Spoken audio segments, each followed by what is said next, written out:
Cae la tarde y en un rincón de la ciudad, en un pequeño jardín, alguien cuenta una historia, reflexiona en voz baja o conversa, paseándose bajo los árboles. Es hora de volver a casa, bajar la velocidad y darle tiempo al tiempo. Christian Warnken nos abre la verja de su jardín para que respiremos aire puro y oxigenemos el espíritu. En Pauta, aquí comienza Desde el Jardín. Una presentación de Vida Cámara, empresa de seguros de salud y vida de la Cámara Chilena de la Construcción. Y en sus 100 años, Fundación Irarrázaval. Lo esencial de toda exploración será volver al propio jardín y ver las cosas por primera vez, decía el poeta T.S. Eliot. Queridos y queridas radiovidentes, muy buenas tardes a todos los que nos están escuchando en Antofagasta, en Temuco, Valparaíso, Viña del Mar, también Santiago. Estoy abriendo la verja de madera de mi jardín, ya a esta hora de la tarde me refugio en este sector de mi biblioteca, pero se escucha el sonido del chucao que anda dando vuelta por ahí, ese pájaro exiliado del sur aquí en el centro de la ciudad, el sonido de las bandurrias o que el tehue en este sector precordillerano. Y hoy día vamos a pasear por el jardín con alguien que ha dedicado su vida en el fondo al jardín del mundo, a ese jardín maravilloso de biodiversidad, un jardín que merece ser cuidado y conservado. Hemos conversado tantas veces sobre eso. Ella es Bárbara Saavedra, es doctora en Ecología y Biología Evolutiva de la Universidad de Chile, es promotora de la preservación del patrimonio natural de Chile e iniciativas de conservación de la biodiversidad. Ha investigado desde la ecología y la arqueología el espacio central de Chile, ya hablaremos de eso. Está invitada a Puerto Ideas, esa loable iniciativa en la que hemos participado tantas veces en noviembre, la semana justamente de Puerto Idea, entre el 8 y 14 de noviembre. Es directora de Wildfire Conservation, no sé si lo pronuncié bien o no, que tiene su sede en Nueva York, con más de 500 iniciativas de conservación, esto es muy interesante, en 60 países del mundo. Bárbara, un gusto de tenerte aquí caminando conmigo esta tarde, un tanto calurosa, en el jardín. Hola Cristian, buenas tardes. Feliz de estar aquí hablando de mi tema favorito. ¿Cuál es tu tema favorito, Bárbara? Bueno, la naturaleza y la biodiversidad, pues, y cómo nosotros los humanos podemos entender bueno, primero eso que mencionaste en el poema, en la realidad, verla por primera vez. En nuestro mundo está recién mirando la biodiversidad y entender que es la base común que nos sostiene a todos y que nos somos naturaleza y podemos ser gracias a la naturaleza y por lo tanto el mejor seguro de vida que podemos tener es justamente trabajar para protegerla, conservarla y llevarla de este estado que está de gran degradación a un mejor estado en este siglo y el próximo. Ese es mi tema. Bárbara, y justamente a propósito de eso, tal vez el reflejo más grande de lo que tú dices, de que nos hemos alejado tanto de la naturaleza o la despreciamos, la miramos desde arriba, una mirada antropocéntrica limitada, es que curiosamente nuestro mundo global quedó paralizado por la irrupción de un virus que viene desde la naturaleza, que nos vino a morder la mano o que nos vino a decir algo. Algunos lo llaman el gran mensajero o el gran diminuto, lo llama un psicoanalista que estuvo aquí en el jardín. Es decir, ha sido la biología misma, la naturaleza misma, con la que nos hemos encontrado de pronto frente a frente en esta dimensión de la pandemia. No sé, ¿cuál es tu reflexión desde la mirada de la biodiversidad, el trabajo que ha hecho de esta pandemia? Bueno, existe en este momento una paradoja, que la biodiversidad, naturaleza y biodiversidad, es una cosa que se hace patente cuando está ausente. Y en ese sentido es la falta y la degradación de la naturaleza la que hoy día se ha hecho patente a través de este virus. Pues es justamente el virus nace cuando nosotros degradamos esa naturaleza y las enfermedades en general, este virus es una que suma una serie de zoonosis que han venido apareciendo en las últimas décadas, justamente producto de la naturaleza y que tienen casos emblemáticos como el virus del HIV o que entre comillas literalmente paralizó al mundo completo. Pero lo relevante en esto es que esta matriz de vida en la cual nosotros estamos anidados, que nos sostiene total y completamente, solamente se hace patente cuando desaparece. Y esa es una gran paradoja que se vive hoy día a escala global, pero que la viven los territorios de manera permanente, en Chile, en distintas partes, pero también en otras partes del mundo, toda vez que hay un incendio y se ve que se perdió un bosque, toda vez que se degrada el suelo y se pierde la escorrentía del agua superficial, toda vez que se mueren las abejas y se pierde la capacidad de polinización que ellas tienen, con impactos directos o indirectos en nuestro bienestar. Ahora, Bárbara, entiendo que la pandemia nos ha sorprendido a nosotros, pero no ha sorprendido a aquellos que habían trabajado en biodiversidad hace tiempo, y entiendo también que hubo un encuentro, parece que en Manhattan, esa es la información que manejo, tú me lo vas a decir, hace bastante tiempo atrás, en donde de alguna manera ya se anticipaba, no quiero decir de manera profética ni como un delirio profético, pero se anticipaba un poco lo que venía, o lo que ya estaba viniendo, o lo que ya estaba en curso. ¿Es esto así? ¿Eso así? Claro, es así, excepto en el sentido de la profecía. Esto nace del entendimiento científico de los sistemas naturales y es una cosa un entendimiento que explicita la conexión que existe entre la salud de la naturaleza, la salud de los animales y la salud de las personas. Así como nosotros no podemos separar la mente de nuestro cuerpo, es una falacia aquello de pensar que van uno separado del otro, de la misma manera están conectados irremediablemente la salud del planeta, la salud de los ecosistemas, con la salud de los animales y la salud de las personas. Y en ese contexto, el mundo global de la conservación, del cual la organización de la que yo formo parte y muchas otras organizaciones entienden profundamente, se autoconvocaron justamente para plasmar esto en lo que se conoció como los principios de Manhattan, en donde se habló y se lanzó esta idea de una sola salud, de conectar aquello que beneficia a los ecosistemas porque está intrínsecamente relacionado con lo que beneficia a las personas. Ese llamado se renueva varias décadas después, lo que se conoció como los principios de Berlín, que no son sino la reafirmación de aquello con casos concretos acumulados en varios años de pérdida de salud de los ecosistemas, de animales y finalmente de las personas. Eso me recuerda a un concepto que le leí por ahí a un filósofo alemán que está vivo, que se llama Sloterdijk, que hablaba de la común inmunidad, la comunidad como común inmunidad, que de alguna manera este mundo global, curiosamente este mundo global no tiene comunidad. En primer lugar, es una comunidad global bastante frágil desde el punto de vista político y geopolítico, y tampoco hay una común inmunidad, la manera como se enfrentó la pandemia al comienzo, que demostró, digamos, desequilibrios, desigualdades, luchas entre potencias por la vacuna. Es decir, hay un problema muy de fondo ahí de que no tenemos esa común inmunidad o comunidad global. Bueno, eso es en el aspecto social, político, pero subyace a esa fragmentación la realidad biológica y ecológica, en la cual sí estamos conectados, sí somos parte de un mismo sistema.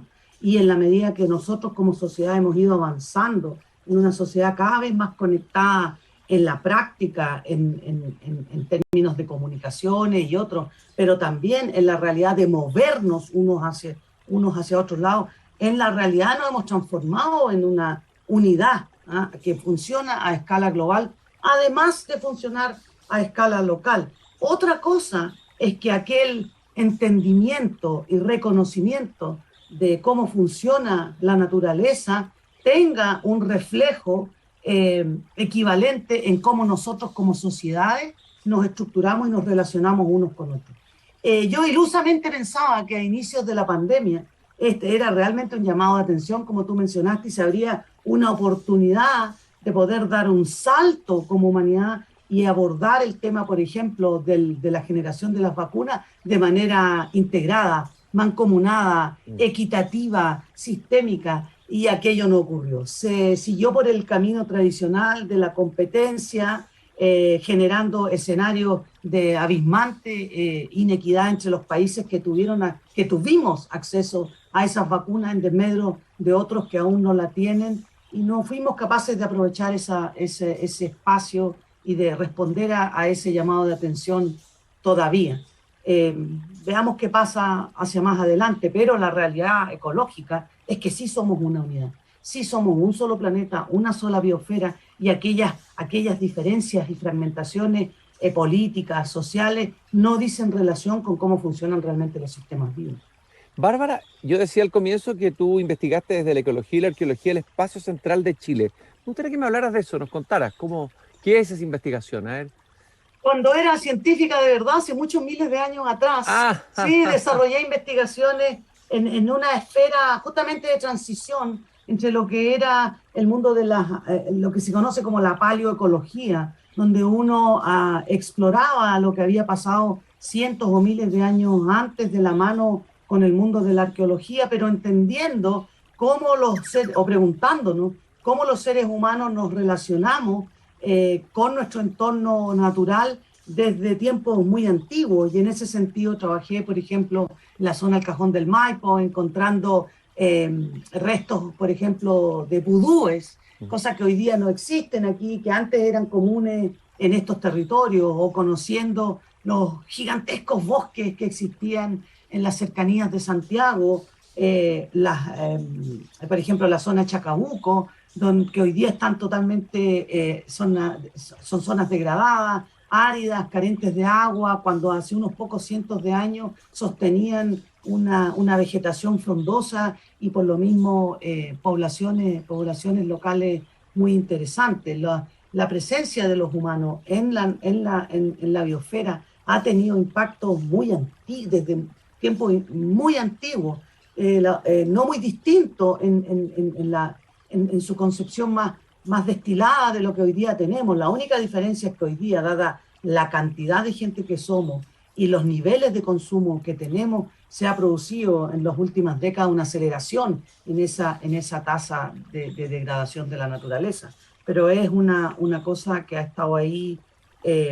Hemos tenido estas relaciones y generado cambios desde hace mucho tiempo. entiendo que la Patagonia chilena fue, bueno, declarada área prioritaria, protegida, que tiene que ver con esta iniciativa, lo que yo hablaba al comienzo, que son muchas iniciativas a nivel mundial, que hay este proyecto del parque, voy a ver si pronuncio bien el nombre, Caruquinca. Me gustaría que habláramos de la Patagonia como, no sé si cómo llamarlo, un futuro de biodiversidad o un camino de preservación de la biodiversidad, de lo mismo que estás hablando tú ahora. Bueno, primero hay que decir que la Patagonia es un espacio geográfico que compartimos con Argentina, y que en el caso de Chile está distribuido desde, digamos, la región de los lagos hasta Tierra del Fuego. Son ecosistemas, son grandes, por ejemplo, la región de Magallanes, la región más grande de Chile, tiene un 19% de la superficie de nuestro país, y son regiones que tienen poca presencia humana todavía. Fueron regiones que estuvieron a finales del Pleistoceno, glaciadas, cubiertas gran parte de ellas por grandes hielos, y algunos espacios de ellos, las zonas que bordeaban esos glaciares, constituyeron en la realidad refugios climáticos, y que una vez que estos hielos se retiraron, se han vuelto a repoblar con los ecosistemas que hoy día vimos. Son ecosistemas jóvenes, pujantes y bullantes en diversidad, y que tienen mucho valor a escala global. Por ejemplo, nosotros trabajamos en Tierra del Fuego, en este parque que se llama Caruquinca y que protege las mayores extensiones de bosque primario que existen en el mundo a esa latitud. Fuera de Tierra del Fuego, en esta área protegida, no existe más bosque de tan buena calidad como este, o las mayores superficies de humedales, que son las turberas, que muchas personas en Chile central no las conocen, que son en conjunto, tanto estas turberas como los bosques, los mayores reservorios y captadores de carbono terrestre que existen en el mundo a esa latitud. Por lo tanto, realmente, si combinamos varias de estas cosas, sumado a que la mayor parte de las áreas protegidas de Chile se encuentran efectivamente en la Patagonia, hay ahí una oportunidad de poder levantar iniciativas de conservación que puedan ser referentes a escala global y que puedan transformarse en un norte para poder guiar los pasos que tenemos que dar como sociedad en este siglo que estamos entrando. Y eso es lo que nosotros tratamos de rescatar en ese parque Caruquinca, aplicando la práctica científica de la conservación y desarrollando modelos que nos permitan realmente transformar estos discursos bonitos de conservación en prácticas concretas que entreguen resultados concretos también. Sí, muchas veces tendemos a vivir una tendencia humana a nivel discursivo, cuesta que los discursos encarnen, ¿no es cierto? En todos los niveles, espiritual, político, humano, etcétera, emocional. A ver, ¿qué experiencias concretas, aparte de la que tú acabas de contar, te parecen a ti interesantes de observar, de relevar, que podrían indicar un camino hacia el futuro como el que tú también acabas de abrir un poquito, digamos? En esta mirada de la biodiversidad, de la conservación, etcétera. ¿Algún ejemplo a nivel mundial o a nivel nacional, tal vez? Bueno, la conservación de la biodiversidad, tal como lo es la misma biodiversidad, es un crisol, ¿ya? Es una cosa compleja que tiene que ser abordada y debe ser abordada desde distintos espacios. No hay una solución, no hay un modelo. Por lo tanto, esa es la respuesta a tu pregunta. Se puede bajar en muchos ejemplos. Ejemplos desde el instrumento más conocido de conservación son las áreas protegidas, pero no es el único en absoluto. Dentro de lo que es la gestión de áreas protegidas, bueno, justamente el parque que nosotros tenemos en Tierra del Fuego es un modelo. Es un parque que se ha ido desarrollando, que se aplica, que tiene planes de manejo, que trabaja posicionado en ciertos territorios, que desarrolla ciencia que informa a la toma de decisiones, que aborda los problemas de gobernanza, que aborda los problemas de financiamiento y una serie de otras cosas, y ha servido de catalizador de iniciativas de conservación, no solo en el lado chileno, como fue la creación, por ejemplo, del área marina, la primera área marina existente, la primera área marina protegida existente en Tierra del Fuego, sino también jalando y aglutinando esfuerzos de conservación en el lado argentino, pues compartimos exactamente los mismos ecosistemas y los mismos problemas. Pero hay otras iniciativas que tienen que ver, por ejemplo, con iniciativas del espacio público.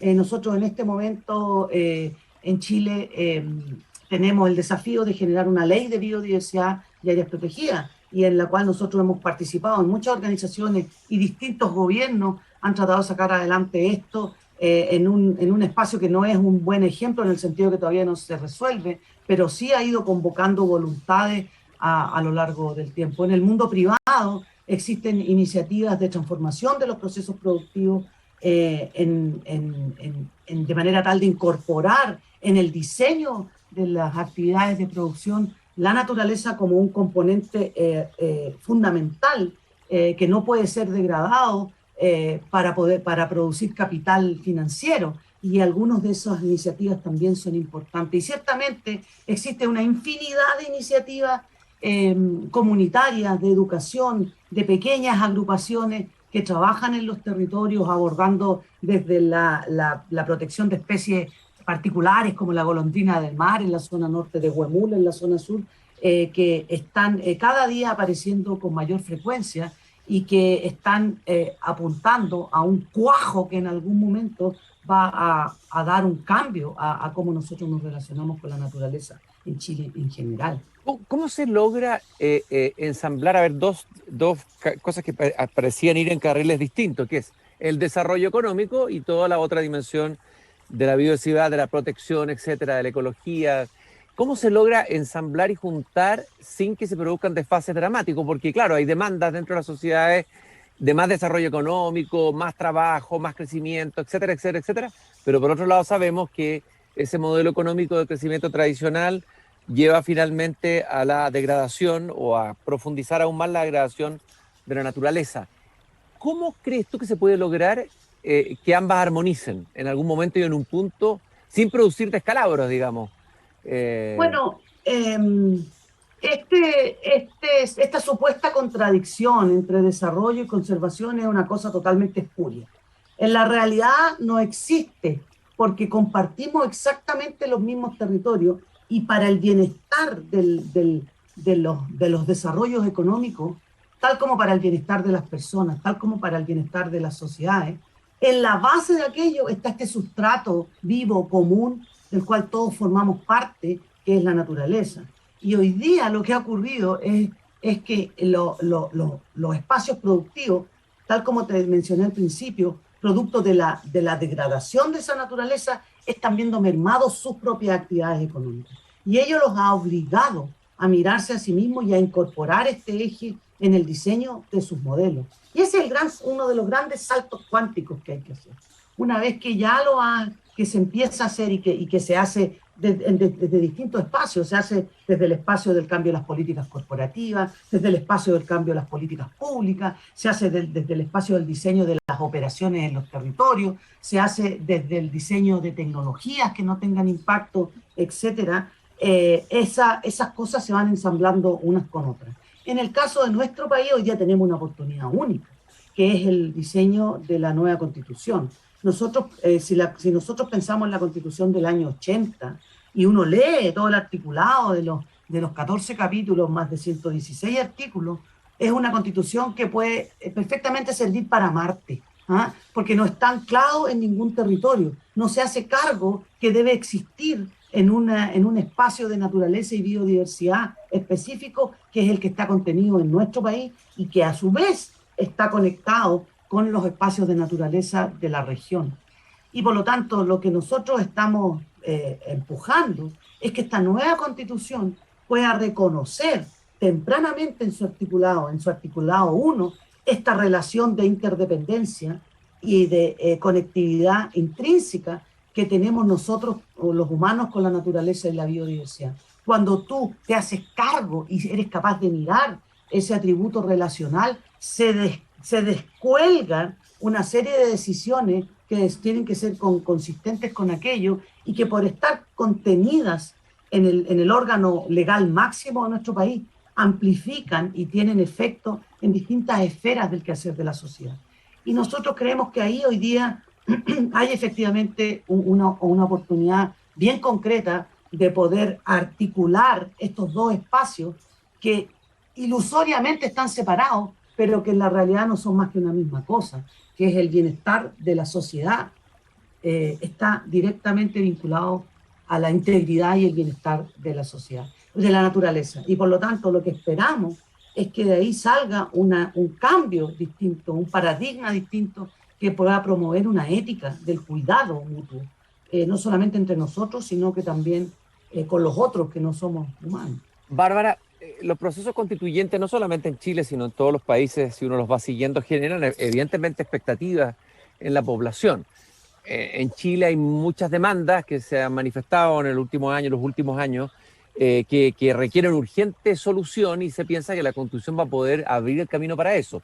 Lo que tú estás planteando genera otra expectativa, en el buen sentido, es decir, vamos a ver si buen y mal sentido. ¿Hay algún ejemplo de constitución del mundo, digamos, Latinoamérica, Europa o donde sea, en que exista una constitución que tenga este eje, que tenga esta dirección y cuya deriva haya resultado exitosa, que no haya quedado solamente a nivel del papel o la declaración, como ocurre con muchas constituciones? O sea, por ejemplo, no sé, la Constitución de España te consagra el derecho al empleo, ¿ya?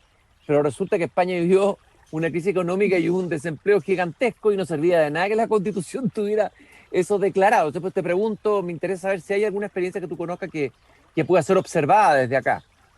Bueno, de hecho esas experiencias están siendo observadas en el caso de Latinoamérica y son todos procesos activos.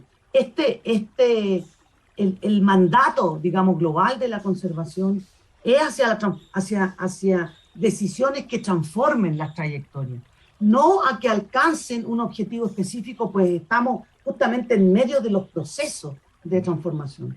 Por lo tanto, el cambio constitucional, al menos en su lineamiento, ya en sí mismo te abre un espacio por explorar diferente. ¿Qué ha ocurrido en países como Bolivia, en países como Ecuador?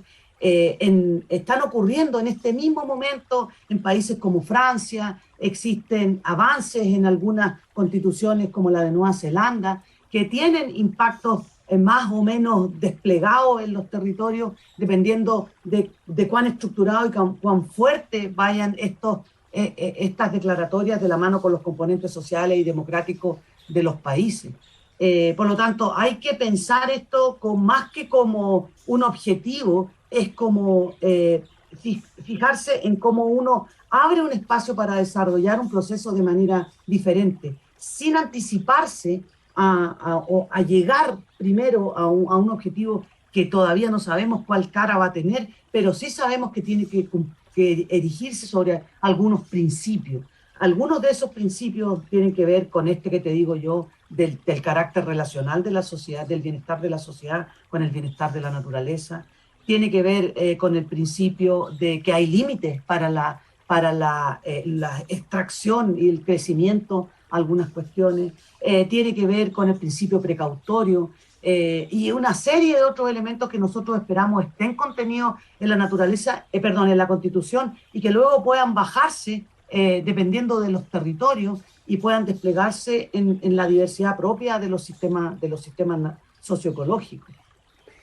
Bárbara, ¿y qué articulado te imaginas? Soñemos un poco, si tuviera la posibilidad tú de No, influir. Sí, no me imagino nada. Nosotros trabajamos bastante en eso con una red de constitucionalismo ecológico y trabajamos muchas personas provenientes del ámbito de la ciencia jurídica y del ámbito de las ciencias naturales, sociología, antropología, arqueología y una serie de gente en una cosa que llamamos la red de constitucionalismo ecológico, y hicimos propuestas específicas integradas con articulados específicos.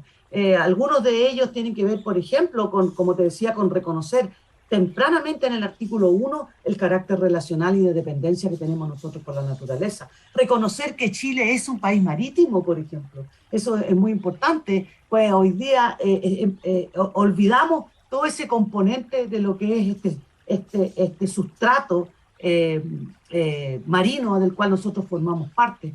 Hemos definido una serie de principios como los que te mencioné, precautorio, el principio de no regresión, el principio de indubio pro natura, que tienen que ver con del principio de los límites al crecimiento, que son elementos que tienen que permear a la sociedad completa. Avanzamos una serie de propuestas específicas en torno a derechos, no solamente el derecho a la naturaleza, que es una cosa que está instalada en el constitucionalismo americano más reciente, pero también el derecho a los derechos bioculturales, el derecho a la seguridad alimenticia, el derecho a la participación pública de calidad y también instituciones que hay que crear. Nosotros tenemos como país que avanzar en generar una institucionalidad que nos permita hacernos cargo de esto y proponemos, por ejemplo, la creación de una defensoría ambiental, cosa que hoy día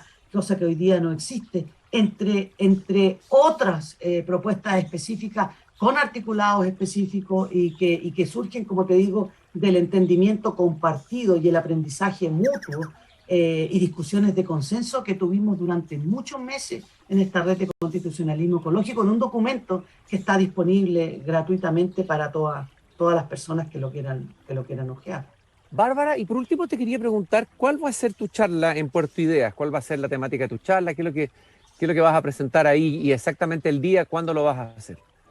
Bueno, no es una charla propiamente tal en el sentido, es una conversación entre tres mujeres que trabajamos en estos temas. Una es la doctora Olga Barbosa, que trabaja, es ecóloga como yo, y que trabaja estos temas de conservación, biodiversidad, y la otra es doctora Claudia Matus, que trabaja en temas de género.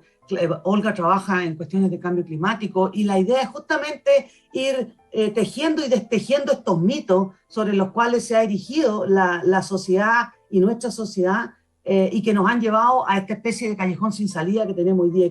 Tal como cuando uno teje una pieza, ya sea un chaleco o alguna cuestión, hay puntos que tú puedes dejar pasar y hay otros que son puntos fundacionales que si tú no los arreglas al principio te sale cualquier cosa, y hay algunos que tenemos claramente identificados, algunos de los que hemos conversado aquí hoy día. Y esa conversación va a ocurrir el sábado de la próxima semana, a las 6:30, y están todos invitados a sumarse. Va a ser una tertulia sin sin aspiración más que la conversación apasionada e informada de un montón de científicas que llevamos en conjunto décadas de experiencia concreta, con procesos, algunos bien exitosos y otros activos, digamos, y aprendizajes duros también, para compartir con quienes quieran participar y también abrir un espacio de conversación con la gente que pueda estar ahí, porque es raro tener la oportunidad de hablar con personas que están metidas en esta frontera de lo que es la ciencia más allá de la academia y la acción concreta de procesos transformativos en los territorios. ¿Y esto va a ser presencial, Bárbara, o va a ser Sí, remoto? va a ser presencial si la pandemia lo permite. Si la naturaleza lo permite. Bárbara, te agradezco muchísimo haber conversado y caminado hoy día, esta tarde, conmigo en el jardín. Bárbara Saavedra, doctora en Ecología y Biología Evolutiva, promotora de la preservación del patrimonio natural de Chile, quien estará en esta conversación que ella misma acaba de presentar en el Festival Puerto de Ideas de Valparaíso de la próxima semana. Agradezco mucho, Bárbara, tu tiempo para compartir con nosotros estos temas relevantes e interesantes, temas de futuro y temas también de presente, de lo que somos en profundidad. Pues. Muchas gracias por haber estado aquí en el jardín. Gracias a ti. Un abrazo y yo cierro la verja de mi jardín. Los espero mañana nuevamente a las 8 de la tarde. Me pueden seguir, pueden abrir conmigo la verja de madera del jardín en pauta.cl, también en Spotify. Y no olviden esa frase que siempre les regalo o comparto con ustedes al final de esta emisión, la vieja frase de Voltaire en el libro Cándido: hay que cultivar el propio jardín. Nos encontramos mañana nuevamente aquí en Pauta. Hasta mañana. Es hora de cerrar la verja de madera del jardín. Pero Christian Warnken la volverá a abrir todos los días de lunes a viernes a las 20 horas en Radio Pauta, cuando comience de nuevo desde el jardín. Una presentación de Vida Cámara, empresa de seguros de salud y vida de la Cámara Chilena de la Construcción. Y en sus 100 años, Fundación Irarrázaval.